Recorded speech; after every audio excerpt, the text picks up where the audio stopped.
Vô in cho buổi tiệc niên thil ấy turin kor mangla kan tala Buddhist restaurant la ka chan te thona nia an thil siam tui em ma chuan an service a tha a to lu tuk lo bok ani an dor hi nuam me ma thiang lima fresa a thing thonom boka buổi tiệc pon nuam ti hle ni tui kan in ba sap phota chuan kan thil ei tur kan kap me kani chicken noodles kan ei do na ni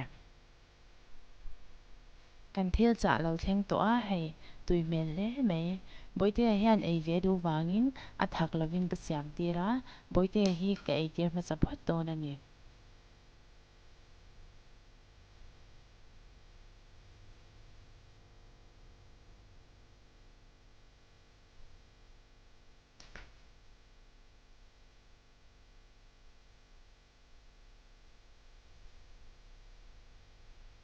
ti hian boite na ei zo hianin ke chong ka ei ve chau don ani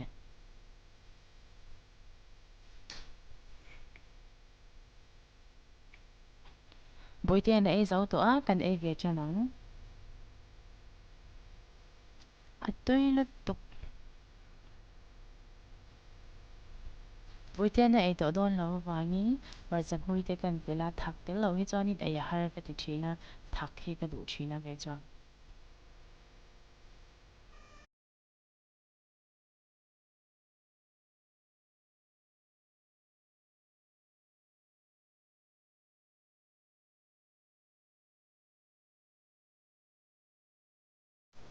noodles kan ei zo khanin brownie le vanilla ice cream kan ei le dona atui me ma an brownie hi lo ei ve nge ru o brownie le vanilla ice cream hi za som thum pa ko man chaw ni a to lo wa brownie hi alam te dang hi ni lo nya a puar ne me mani atui ka ti to pa kai pon he boi te pon tu ti to pa ei ma chak ve phot ni du se na boi te ho ga boi te ei zo ha ni ei po ka ei ve le do na ni tui ti khop mai he boi te po hin no to ka do ka na be ak me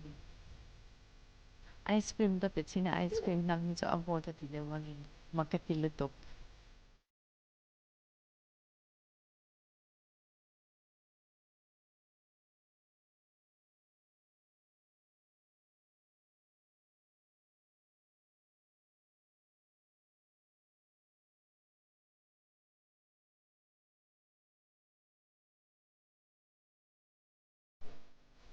thil kan ei so ta hei kan por to khop mai kan chan pa lo kal via brownie ron ei via buite han lo hua lo ngen nga char cha ni a du to ka chan pa ti hei anin poma an hin lo khop mai an dor hi por mangla 6 bro ko mai ai no dor ve chau mai